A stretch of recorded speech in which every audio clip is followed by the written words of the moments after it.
I don't feel that I'm still rooted in the house that I grew up in. I feel this is where I'm rooted, because we've been here for 30-something years now, and all of our children grew up here. Maybe I'm hoping to go back to come to terms with some of the things about my childhood that I didn't much care for. But then I'd just be interested to see how much it's changed. Well, I suppose my very earliest memories of the house are wartime memories.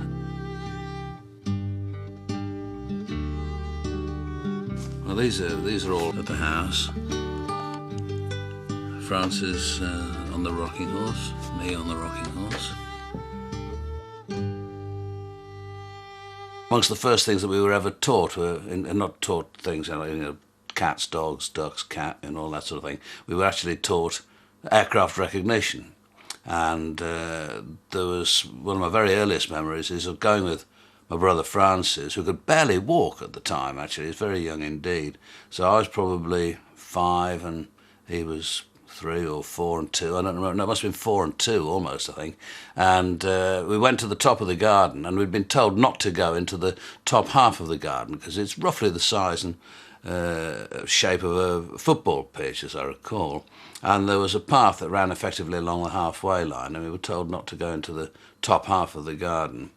And on this occasion, I went up there and I said to Francis, I'm going to go into the top half of the garden. And he expressed, he probably couldn't even speak at the time, but he expressed in some way disapproval. And I, showing the bravery of the elder brother, stepped into the top half of the garden. And as I did, a German plane flew over the garden. So we recognised it obviously from the black crosses on the wings. So I thought, whatever I've been told is right. I mustn't go into the top half of the garden. And barely went into the top half of the garden for the whole of the rest of the time that we lived there as a consequence.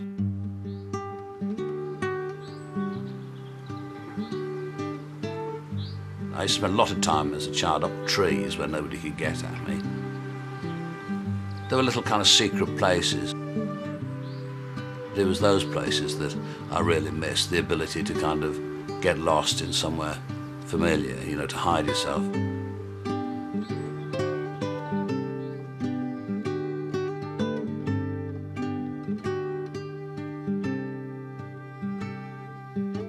Here's a picture of the house looking impressively bleak, actually. And there's the flagpole there from which, again, I tell people we flew the Union Jack throughout the whole of the Second World War, but there's conspicuously no Union Jack on the flagpole. I think it was the winter of 1941, and there's what was called the Big Lawn, because it was a lawn and quite big. We were very imaginative children. So there's the flag. That must have been us flying at half-mast. That was when the King died. We were all very upset by the death of George VI. Not because he was king, but because he seemed like a decent bloke. And also I remember being very impressed by his wartime speech in 1941, this famous "A Man Stood at the Gate of the Year" speech when he was fighting his stammer.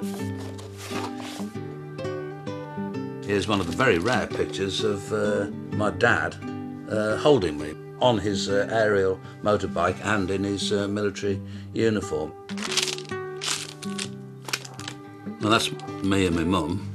I looked like a little girl. I was really cute. I got a mass of golden bubbles and wearing a little skirt. It's amazing I'm not more screwed up than I am, really. There's my dad in his uniform again. See, these are things which I, of course, obviously don't remember at all, because in my head, I never saw my dad at all until I was 6 years old. One afternoon, as I remember it, Francis and I were playing in the garden, and we heard a motorbike coming down the road and rushed out to watch it go by, but it didn't go by. The rider signalled for a left turn and turned into the driveway, which is a kind of gravel driveway around a central piece of grass. And as he was making his way in a gingerly fashion around the gravel, a very dangerous motorcyclist will know, we ran into the house, or I ran into the house, and upstairs to where my mother was washing her hair in a sink, had a window overlooking the driveway. And I said to her, "Mummy, Mummy, there's a funny-looking man at the door." and she looked out of the window, and as I remember, he burst into tears and said, "That's your father." And so I rushed back downstairs again and told Francis, and again, as I remember, we just stood there kind of looking at him and thinking, as he sort of took off his motorcycling gear, and I thought, so that's what a father looks like. My mother used to spend a lot of time in her bedroom reading romantic fiction. I should say superior romantic fiction, but romantic fiction nevertheless. And we were raised by Nanny, who was Miss Florence Horn, which is why our daughter's called Florence, who was known as Trader Horn, after the famous sea captain of Victorian era. And Trader was the person around who our lives revolved. This is Trader, and Trader, and Trader, and Trader, and Trader.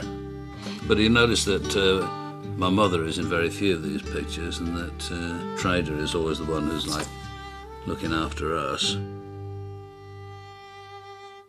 But the only time my father ever beat me, which he did in a very formal kind of old-fashioned way, gave me a good talking to, and then with his captain's swagger stick, gave me 4 strokes on my backside, and that didn't help our relationship, I'll be honest. My mother, on the other hand, was a great enthusiast for not capital punishment, for corporal punishment. Capital punishment, she stopped just short of that, thank God. No, but there's probably more actually in this book here.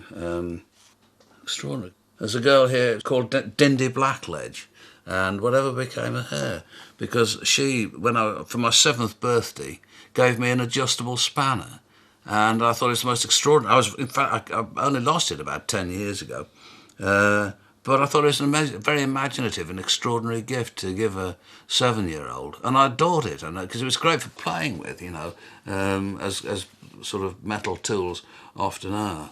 So Dindy, thank you. Later on in life, my dad compelled me to join a kind of middle-class football club called the Liverpool Ramblers, and where everybody dressed in cavalry twill trousers and suede shoes and sports jackets and knitted ties. And I went along and played a couple of times and absolutely hated it. Really for the same reasons that I got into rock and roll and you know, sort of popular music generally, was because it was something that my parents and their friends and the people that I was supposed to want to associate with who I hated. I could give you some names now, people whose names still scarred on my heart, who are held up to me as examples of the kind of people that I should want to spend my time with or to emulate in some way. And they were just total bastards, and they probably still are. I hated them.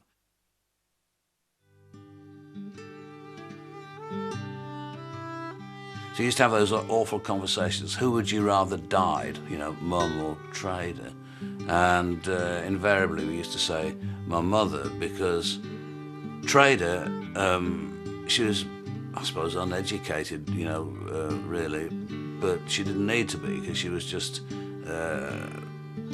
she was so kind of warm and protecting that obviously it didn't matter to you that she didn't know what the capital of Peru was.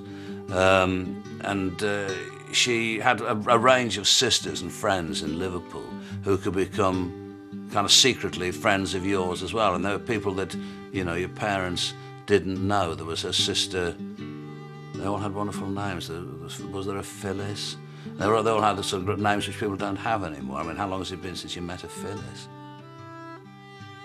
I imagine the house will have changed virtually beyond recognition, but I'm hoping to spot things in the garden. Because I was quite apprehensive about this, and Sheila, actually being the wiser of the two of us, she said it might do you good, you know, to sort of lay ghosts and so on, and get it out of your system once and for all.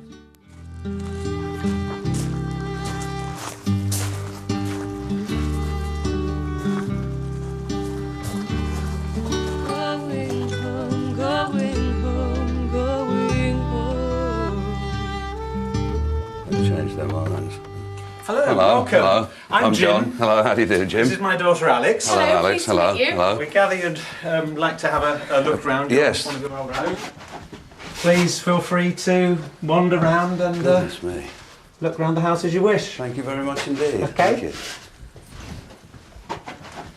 Wow. It's almost unrecognisable. Well, it would be, of course, virtually unrecognisable. Stairs are in the same place. I remember standing at the bottom of the staircase here with Nanny, waiting for my mother to come down and beat me.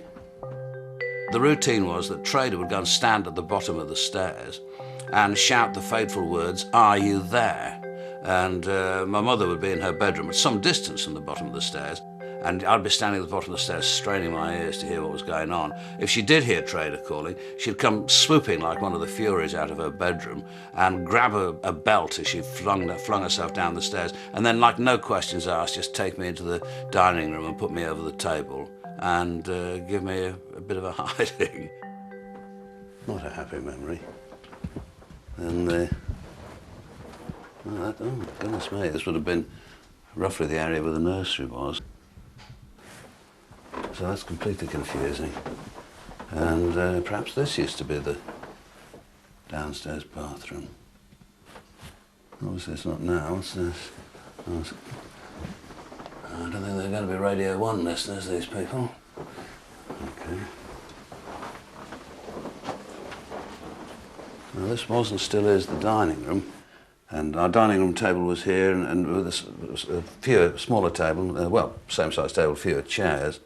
And my dad traditionally sat there, and my mum there, and I used to sit at this side, and Francis there, and guests, if there were any, would face each other there. There's some very, very tense meals in this room, let me tell you. My father made one of his all-time best remarks in here. They had some friends round for a meal who had just come back from Egypt. And these people, and I can't remember who they were going on at rather inordinate length about Egypt and how marvellous it was and how fantastic the Egyptians were. And then of course in the conversation as these people paused in their eulogy to the Egyptians, my father just looked up and he said, "There is no smell on earth finer than the smell of a dead Egyptian." And as you can imagine, the conversation died in that instant. I don't think anybody spoke again for the rest of the night. The kitchen, there was what we called the small kitchen here, which would have probably come to about here. Red tiled floors, and a fantastic old, where the Aga is now, a fantastic old range. I don't know at all. All very puzzling. Anyway, let's go and have a look upstairs. I do remember standing in one of the upstairs bedroom windows. Well, all the bedrooms are upstairs actually, but and looking over to where Birkenhead and Liverpool were burning, because it was the middle of the night. I was aware of that, but it looked as though the sun had just gone down. There's a big red glow in the sky.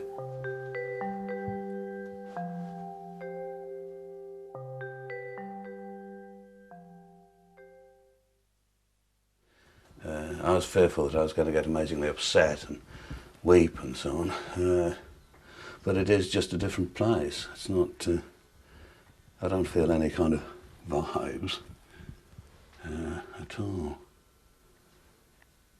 Interesting. The laying of ghosts. This was the nursery.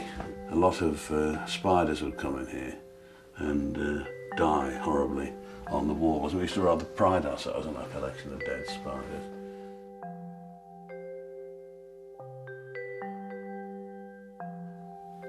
They've done a lot with it. They've done a lot with it.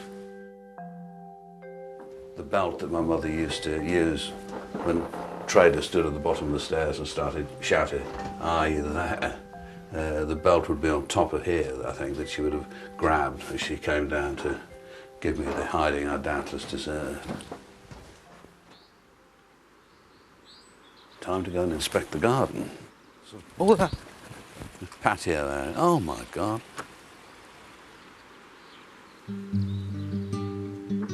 It's so much smaller than I remember. It seemed to be kind of endless when I was a kid, you know, and you think it's like a day's work to walk from one end to the other. Now, quite clearly, you could throw a cricket ball from one end to the other.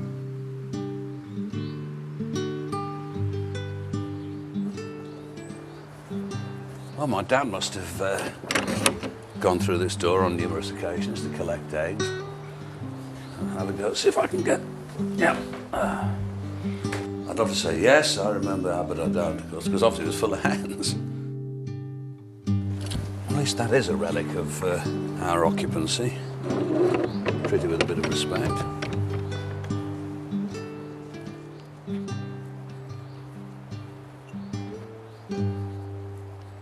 That could be the tree that I used to climb and sit in and read books, but I'm not sure that it is. I thought it was further into the garden and that, so I'm probably making that up. But it was in this field here that the German prisoners of war used to work, unsupervised, in fact. But that shooting is interesting, because you used to get that during the war. You can hear gunfire, and I don't know whether there's a range down there now, but you used to get American soldiers practicing gunnery, and I think my mother quite enjoyed that, because I think she used to probably go out and flirt with them a bit. Occasionally, did occasionally have American military personnel in the house. I'm sure just visiting for a cup of tea or something. I used to devote an immense amount of time to trying to beat my record for speeding around the garden. It was the most satisfactory course. I used to do all those things that you do when you're a kid, like taking the mud guards off your bike because you think it's going to make it go faster, and removing the bell and so forth. I used to speed round there and get my poor brother Francis to time me doing it. And I think that I did it in 28 seconds, but that probably would prove to be completely impossible. I used to come hurtling up here and slide the bike round the corner and use the kind of bump on the ground, and I used to use that to stop me coming off completely, and then hurtle on down the path. That was pretty impressive, really. I'm surprised I never went into Speedway. And then when I did ride my tricycle through the side of the greenhouse, steering went, and a design fault, they'd have called them in now. And I cut myself very badly. I got a rather dramatic cut here, and a V-shaped one here, which I always claim happened the day before Victory Day, Victory in Europe, but I don't know whether it did, to be honest. It was around then. And the doctor came out, and I was put on the dining room table, and it was stitched up. And the following day I heard Nanny telling other nannies in the village that I'd not cried during the course of this operation, which was true. And this kind of gave me an identity. I thought to myself, I am the boy that doesn't cry. So I never cried again for, about another 20, 22 years.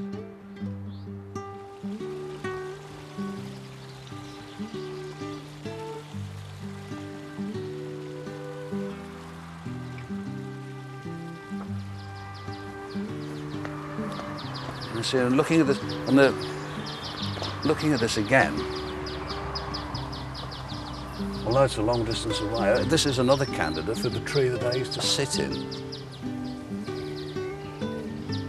But it just seems too close to the road. And then the pond would, I think, have been here. And it had, no, this, yeah. Pond there, and then this is good. This was definitely here then. It looks like some Neolithic dwelling, so it's probably got a preservation order on it. Oh, that's good, that's good. That's one of the few things that I can actually, there is the stump of the flagpole. I've got that right, at least. So that's quite good. I'm quite reassured by that, actually. I've got something right.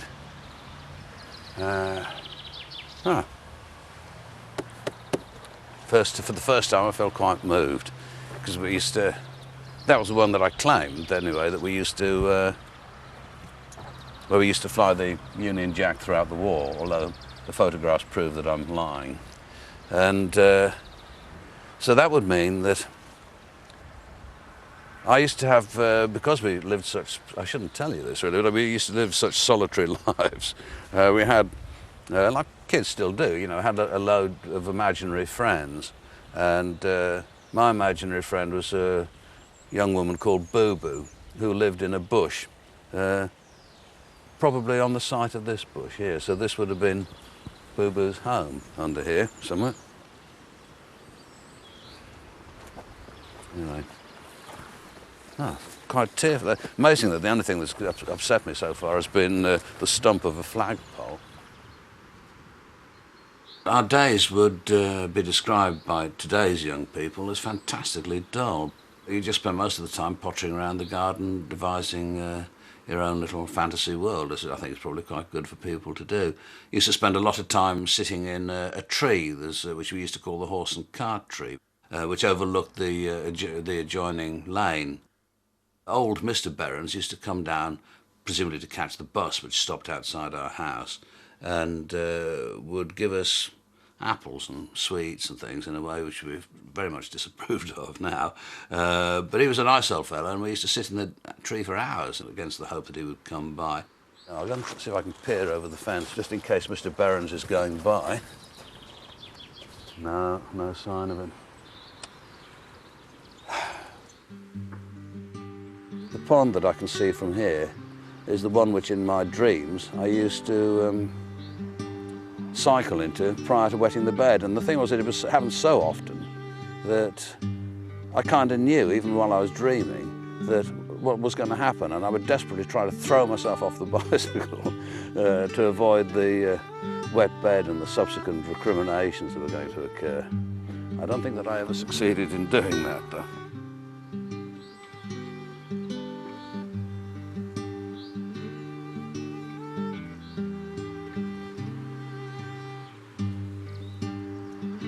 I suppose it has a sort of positive effect in a funny way, because I've had to think more deeply about being here than I perhaps have done before, and I realised it wasn't so bad after all. Yeah. And that's the tree that I used to climb. To read your books? Yeah. That one. Going home to the place you remember. Going back home. This was my favourite corner, because I used to come in here and slide the to ball. a childhood scene, holding memories. Going home. We hardly ever came into this part of the garden at all. I mean, I feel a bit guilty about coming up here now.